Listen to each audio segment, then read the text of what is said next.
آپ سب کو سلام جی ہاللیلویا۔ ہاللیلویا۔ اس سے پہلے کہ ہم خداوند کے کلام کو کھولیں اور آج کے اس پیغام کو سنیں، میں آج آپ سے 3-4 باتیں کرنا چاہتا ہوں جو کہ میں سمجھتا ہوں، میں بہت دنوں سے یہ چیز دیکھ رہا ہوں، محسوس کر رہا ہوں، اور آج خدا کا روح مجھے یہ کہہ رہا ہے کہ میں آپ سے وہ بات کروں۔ ہم کب خدا کے گھر میں سنجیدگی سے رہیں گے؟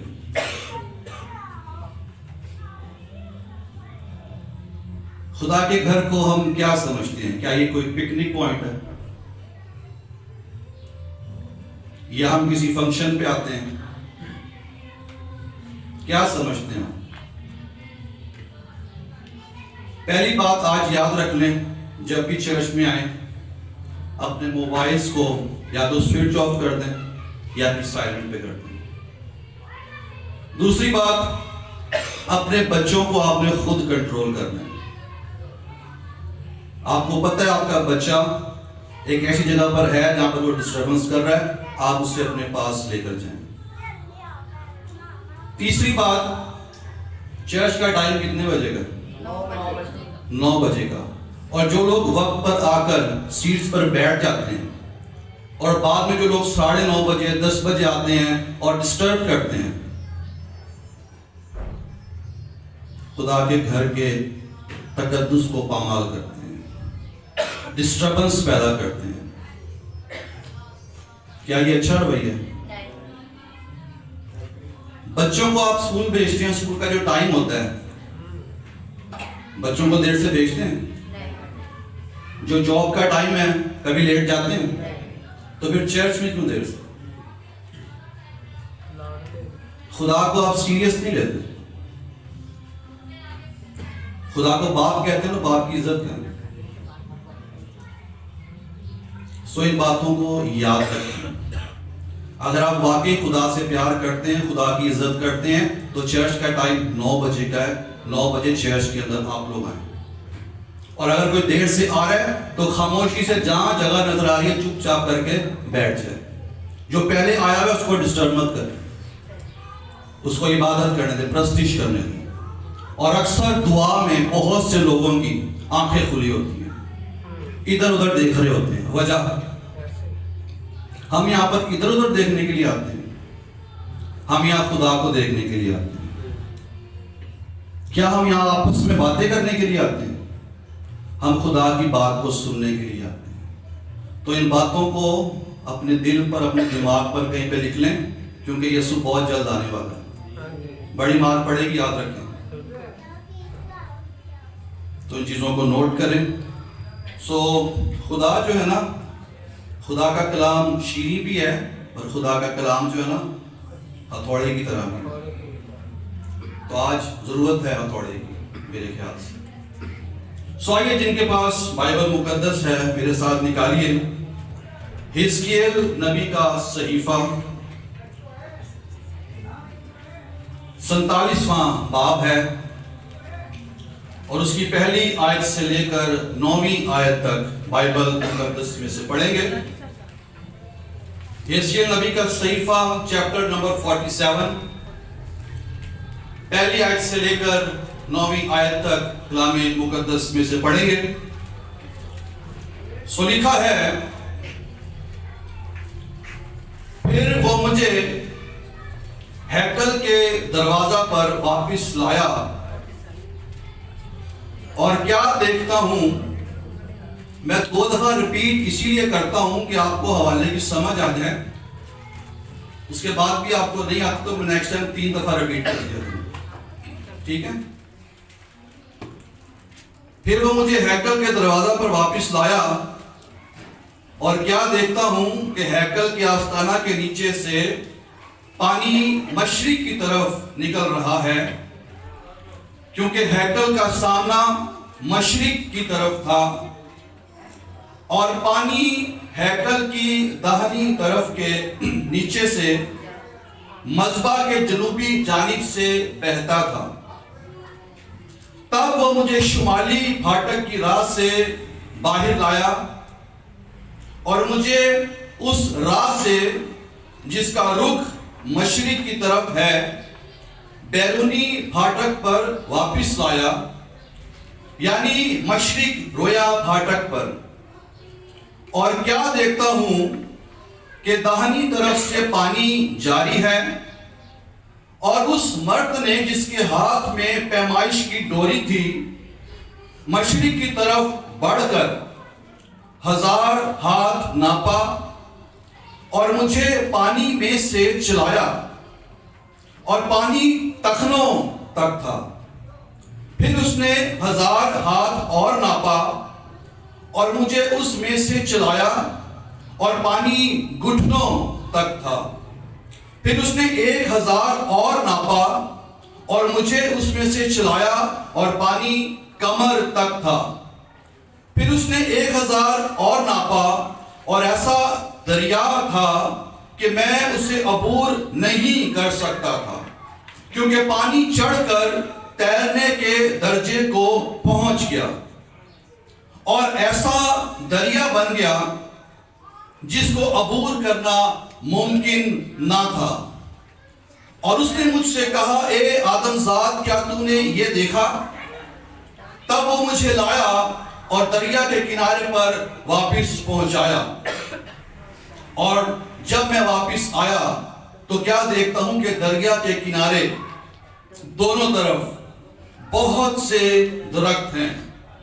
تب اس نے مجھے فرمایا کہ یہ پانی مشرقی علاقہ کی طرف بہتا ہے اور میدان میں سے ہو کر سمندر میں جا ملتا ہے، اور سمندر میں ملتے ہی اس کے پانی کو شیریں کر دے گا، اور یوں ہوگا کہ جہاں کہیں یہ دریا پہنچے گا ہر ایک چلنے پھرنے والا جاندار زندہ رہے گا، اور مچھلیوں کی بڑی کثرت ہوگی، کیونکہ یہ پانی وہاں پہنچا اور شیریں ہو گیا۔ بس جہاں کہیں یہ دریا پہنچے گا زندگی بخشے گا۔ پاک کلام کے پڑھے اور سنے جانے پر خداوند کی برکت ہو، آمین۔ سو عزیزو، حزقیل نبی کا صحیفہ ابھی ہم نے پڑھا۔ حزقیل نبی جو ہے یہ اس کا تعلق کاہنوں کے خاندان سے تھا۔ یہ کاہن بھی تھا اور یہ نبی بھی تھا۔ خدا نے یہ دونوں خدمات اسے بخشی۔ کاہن کی خدمت کیا ہوتی ہے کہ یہ خدا کے سامنے انسانوں کا نمائندہ ہوتا ہے، اور نبی کی خدمت یہ ہوتی ہے کہ یہ انسانوں کے سامنے خدا کا نمائندہ ہوتا ہے۔ اور خدا کا اس پر بڑا فضل ہوا کہ خدا نے یہ دونوں خدمات اسے بخشی، اور اس کا مطلب ہے خدا قوت بخشتا ہے، خدا مضبوط کرتا ہے، یا پھر یہوہ کا مضبوط کیا ہوا۔ اور جب حزقیل نبی نے اپنی نبوت کا آغاز کیا، اس وقت قوم بنی اسرائیل بابل کی 70 سالہ اسیری میں جا چکی تھی۔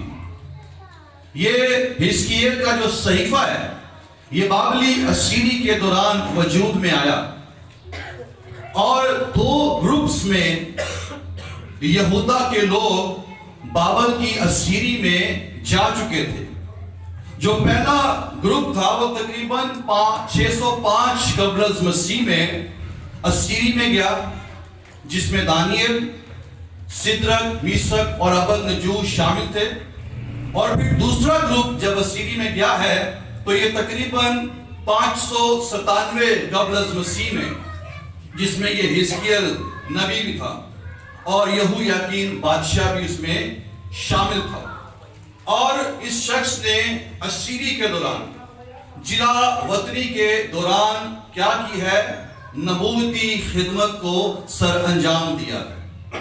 اور یہ بڑی حیران کن بات ہے کہ جس شخص کو خدا بلاتا ہے، جس شخص کو خدا چنتا ہے، وہ کہیں بھی ہو، وہ آزاد ہو، وہ اسیر ہو، وہ ملک میں ہو، وہ ملک سے باہر ہو، وہ جہاں کہیں بھی ہو، خدا اسے اپنے کام کے لیے استعمال کرتا ہے. اور یہاں سے ہم یہ بات بھی سیکھتے ہیں کہ اکثر لوگ یہ سوچتے ہیں، وہ سمجھتے ہیں کہ میری خدمت اس لیے نہیں بڑھ سکی، میری خدمت کی راہ میں فلاں شخص رکاوٹ تھا، یا وہ فلاں ذمہ داری مجھ پر ایسی آن پڑی کہ میں خداوند میں، خدا کے کام میں، اپنی خدمت میں بڑھ نہیں سکا، ترقی نہیں کر سکا. تو ایسی سوچ غلط ہے.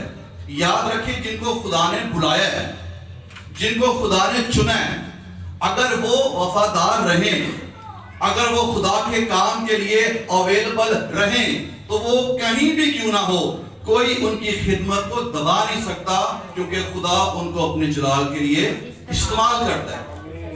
اور اس کے نبی نے جو رویائیں دیکھی وہ امید کی رویائیں تھیں، وہ تسلی کی، بحالی کی رویائیں تھیں، کیونکہ قوم جو تھی وہ اسیری میں تھی. اور حزقیل کا یہ میسج تھا قوم کے لیے، اور آج ہمارے لیے بھی ہے. حزقیل یہ سکھانا چاہ رہا تھا، یہ بتانا چاہ رہا تھا کہ اس سے پہلے کہ قوم واپس اپنے ملک کو لوٹے، اس سے پہلے کہ قوم پھر سے بحال ہو، قوم کو خدا کی طرف لوٹنے کی ضرورت ہے، کیونکہ قوم خدا سے دور جا چکی تھی. تو یاد رکھیں، جو لوگ خدا سے دور جاتے ہیں، پھر برکتیں بھی ان سے دور جاتی ہیں، پھر شفائیں بھی ان سے دور جاتی ہیں، پھر معجزات بھی ان سے دور جاتے ہیں. اگر ہم چاہتے ہیں کہ برکت ہماری طرف لوٹے، شفا ہماری طرف لوٹے، بحالی، خوشحالی، معجزات ہماری طرف لوٹے، تو پھر ہمیں خدا کی طرف لوٹنے کی ضرورت ہے، خدا کی عزت کرنے کی، خدا سے پیار کرنے کی ضرورت ہے، خدا کے گھر کی رسپیکٹ کرنے کی ضرورت ہے. تو بہت ضروری ہے. اور حزقیل یہی سکھانا چاہ رہا تھا. اور جو رویا اس نے دیکھا، ہیکل کا رویا، عام طور پر ہم کہتے ہیں رویا کو ہم کہتے ہیں رویا ہوتی ہے، لیکن رویا ہوتا ہے، یاد رکھیے گا آج. لیکن چونکہ ہمیں عادت پڑ گئی ہے کہ ہم نے رویا دیکھی یا رویا ہوتی ہے، رویا ہوتا ہے. ٹھیک ہے. تو حزقیل نے ہیکل کا رویا دیکھا، اور کیا دیکھتا ہے کہ ہیکل کی آستانہ سے، یعنی دروازہ سے ایک دریا بہتا ہے، اور وہ دریا ایسا ہے جو بڑھتا جاتا ہے، اور جہاں جہاں یہ دریا پہنچتا ہے کیا کرتا ہے؟ زندگی بخشتا ہے. اس دریا کے اندر یہ قدرت ہے.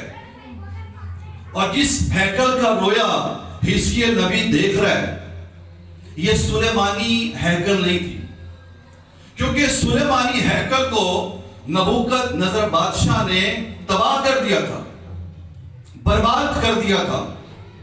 تو جو ہیکل حزقیل نبی رویا میں دیکھ رہا ہے، یہ سلیمانی ہیکل نہیں ہے، بلکہ یہ آسمانی ہیکل ہے. اور نہ ہی سلیمانی ہیکل کے داہنی طرف سے آستانہ سے کوئی دریا بہتا تھا. تو یہ آسمانی ہیکل ہے، اور سلیمانی ہیکل بھی آسمانی ہیکل کا عکس تھی.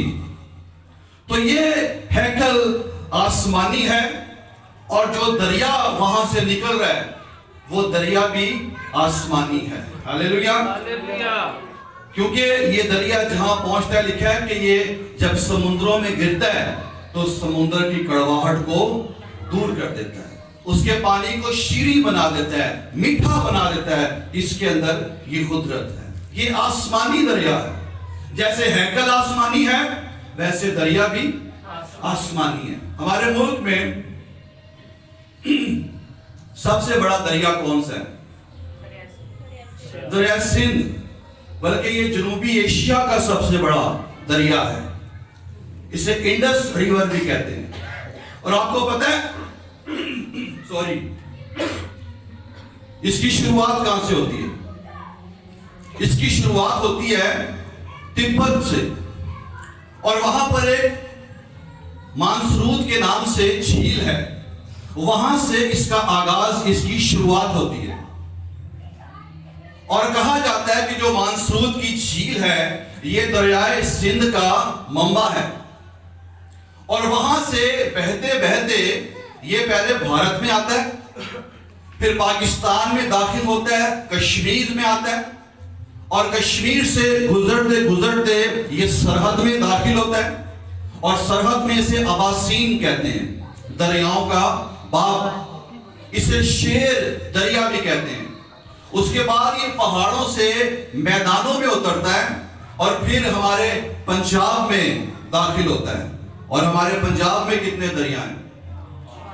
کون کون سے؟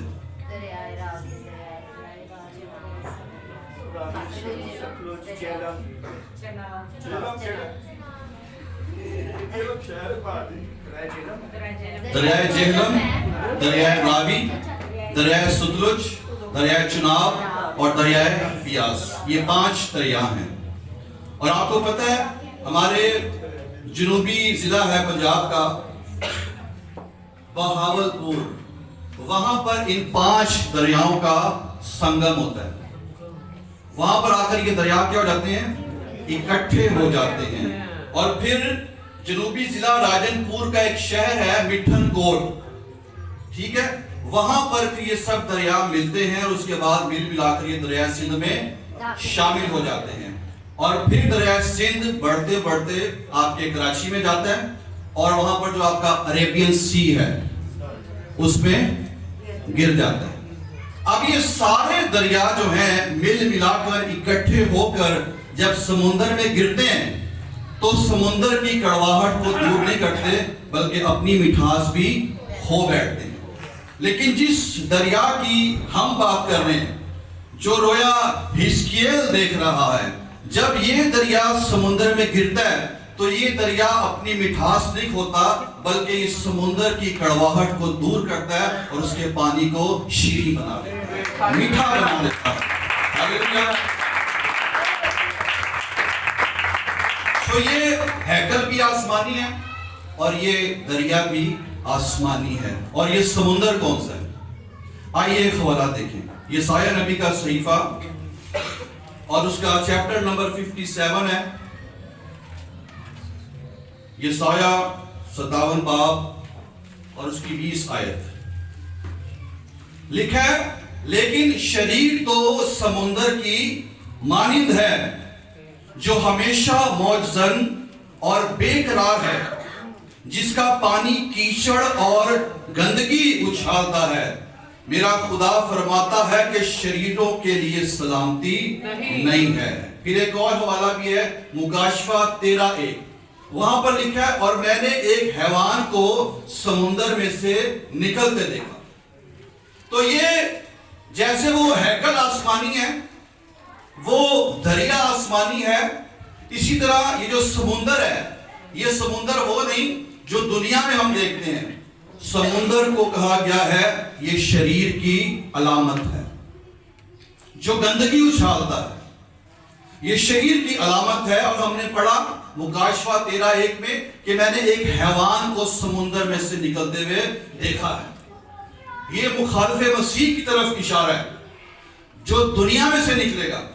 سو یہ سمندر دنیا ہے، دنیا کے لوگ ہیں جو شریر ہیں، جو گناہ کی کڑواہٹ سے لبریز ہیں۔ آج ہر انسان جو گناہ کی قید میں، گناہ کے قبضہ میں ہے، اس کے اندر ایک کڑواہٹ ہے جو گناہ کی کڑواہٹ ہے، جسے کوئی دنیا کا پانی، دنیا کا دریا مٹا نہیں سکتا، اس کی کڑواہٹ کو دور نہیں کر سکتا۔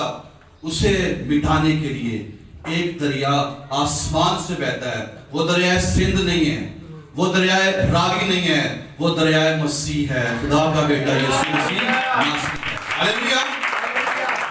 اور جب وہ اس دنیا کے سمندر میں داخل ہوتا ہے تو دنیا میں رہنے والے، دنیا میں بسنے والے انسانوں کی زندگی کے اندر جو گناہ کی کڑواہٹ ہے اس کو دور کر دیتا ہے، اس کی زندگی کو شیریں بنا دیتا ہے، میٹھا بنا دیتا ہے۔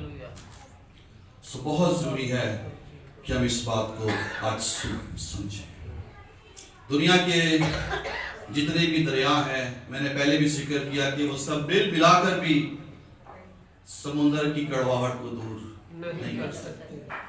اور بہت سے آئے اس دنیا میں اور وہ اپنی مٹھاس اس دنیا میں آ کر کھو بیٹھے.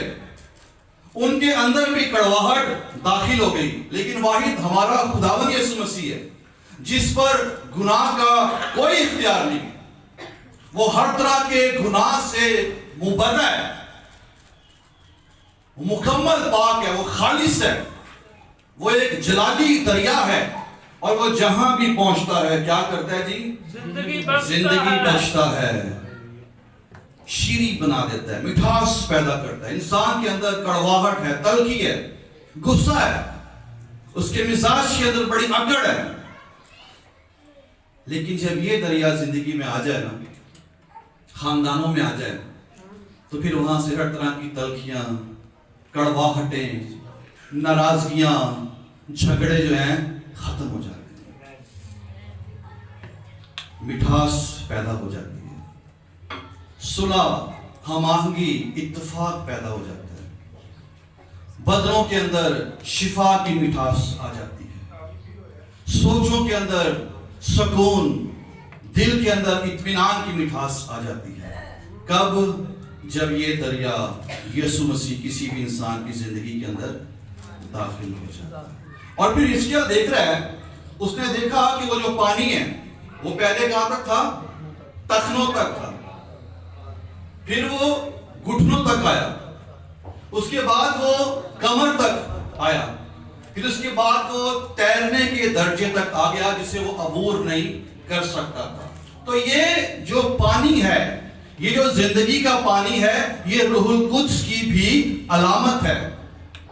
یہ خدا کے ساتھ ہمارے ریلیشن کی بھی علامت ہے. یہ خدا کے ساتھ ہماری فیلوشپ کی بھی علامت ہے. اور خدا نے جو ہمیں نعمتیں دی ہیں, برکتیں دی ہیں, یہ ان کی بھی علامت ہے جنہیں بتدریج بڑھنا ہے, گہرائی کی طرف جانا ہے. اور اس کے لیے کیا بتا رہا ہے کہ یہ پہلے کہاں تھا؟ ٹخنوں تک. تو ہم نے خدا کے ساتھ محبت کرنے میں, خدا کی فیلوشپ میں رہنے میں, اس رشتے میں صرف ٹخنوں تک نہیں رہنا, بلکہ یہ کیا ہونا چاہیے؟ بڑھنا چاہیے. خدا کے ساتھ جو ہماری محبت ہے, ہماری جو پرستش ہے, یہ صرف ہونٹوں تک نہیں رہنی چاہیے, ٹھیک ہے؟ یہ صرف آواز تک, گلے تک نہیں رہنی چاہیے, اور یہ دلوں تک بھی نہیں رہنی چاہیے, بلکہ یہ ہمارے اندر صلاحیت کر جانی چاہیے, یہ ہماری ہڈیوں کے اندر پھیل جانی چاہیے, جیسے الیشا نبی کا مسا تھا. اور یہ روح القدس کے مسا کو بھی ظاہر کرتا ہے کہ مسا جب کسی شخص پر آ کر ٹھہرتا ہے تو وہ ایسا ٹھہرتا ہے کہ وہ اس کی زندگی کے اندر, اس کے بدن کے اندر, اس کی ہڈیوں کے اندر بھی پھیل جاتا ہے, بس جاتا ہے, رچ بس جاتا ہے. اور الیشا کے اندر ایسا مسا تھا کہ وہ مسا اس کی ہڈیوں تک پھیل گیا تھا. اور آپ کو یاد ہے کہ جب الیشا نبی مر گیا اور اس کی ہڈیوں کے ساتھ ایک شخص مردہ ٹکرایا تو وہ زندہ ہو گیا. اس کا مسا اس کی ہڈیوں کے اندر تک پھیل چکا تھا.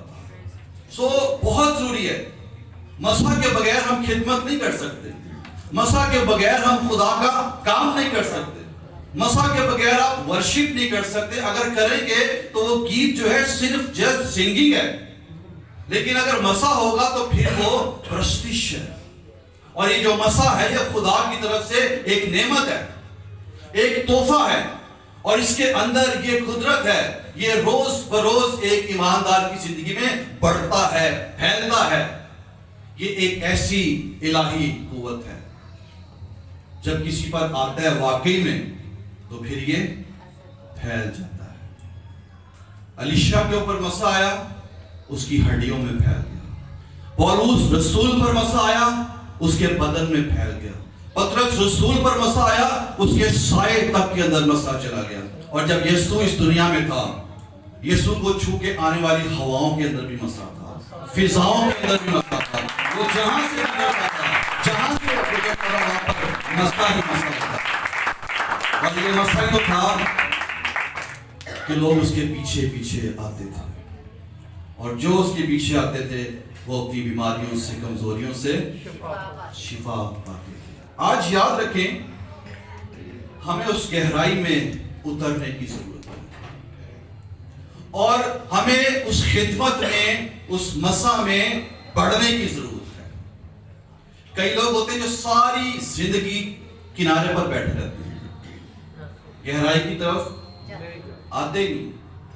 اور یہ بھی یاد رکھیں کہ اس سے پہلے کہ آپ کی کوئی بھی نعمت، آپ کی کوئی بھی برکت، آپ کا مسا، اس سے پہلے کہ وہ بڑھے، روح القدس آپ کو ناپے گا، آپ کو چیک کرے گا، آپ کو تولے گا۔ کئی مرتبہ مسا ہم پر نہیں ہوتا اور ہم دوسروں پر الزام لگاتے ہیں، لیکن اگر آپ پر مسا ہے تو آپ کے مسیح کی یہ قدرت ہے کہ وہ پھیلے گا اور وہ دوسروں کو بھی اپنے کنٹرول میں لے گا۔ لیکن اگر آپ پر مسا ہی نہیں ہے تو پھر دوسروں پر بھی نہیں ہوگا۔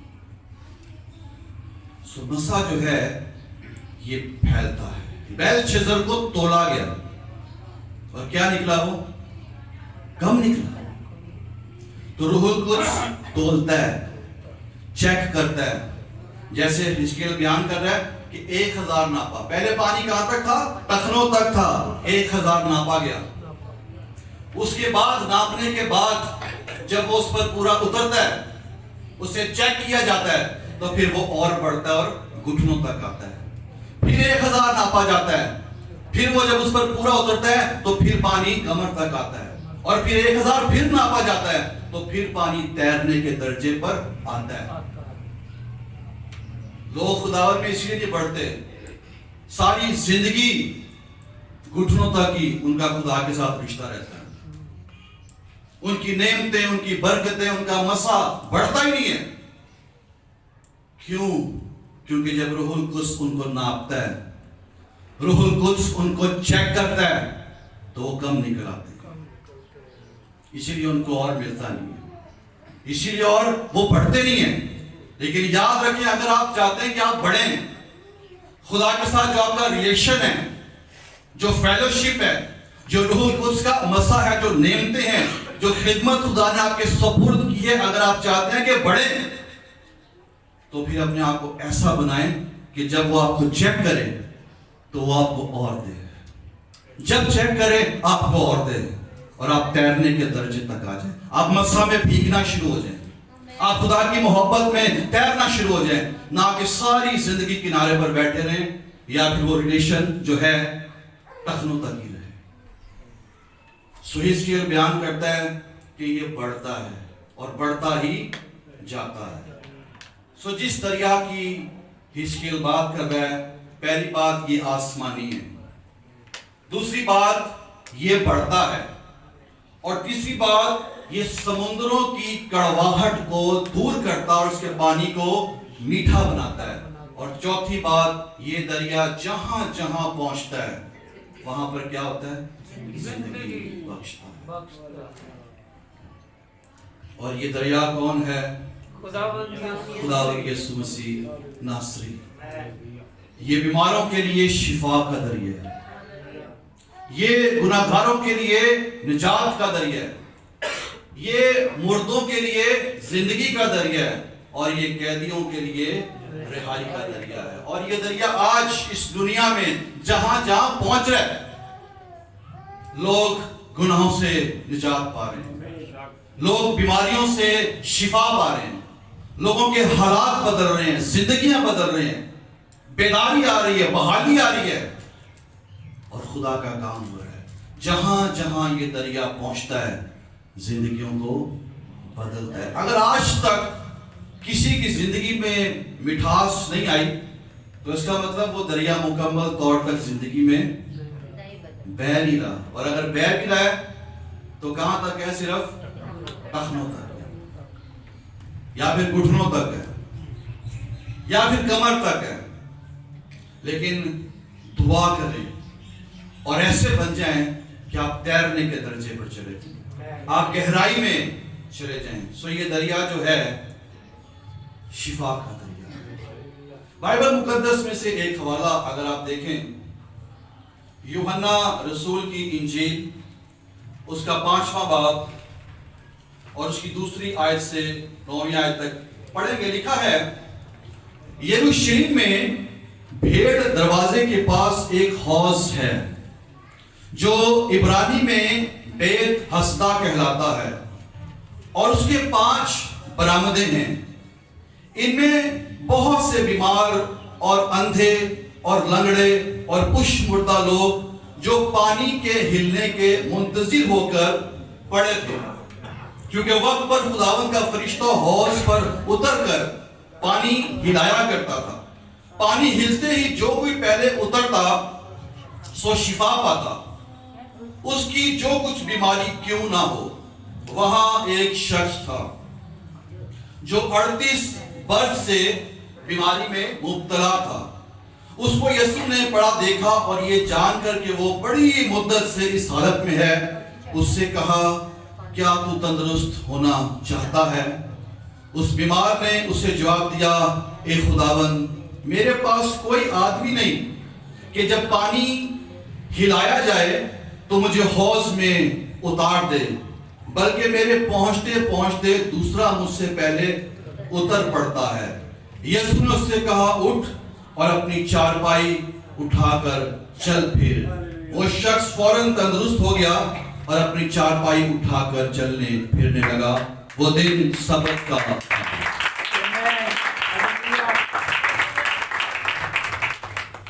خداوند یسوع مسیح نے اپنی زمینی زندگی کے اندر جتنے بھی معجزات کیے، ان میں 4 طرح کے لوگ ہمیں نظر آتے ہیں۔ نمبر 1 وہ جو خود یسوع مسیح کے پاس آئے کہ خداوند مجھے شفا دے۔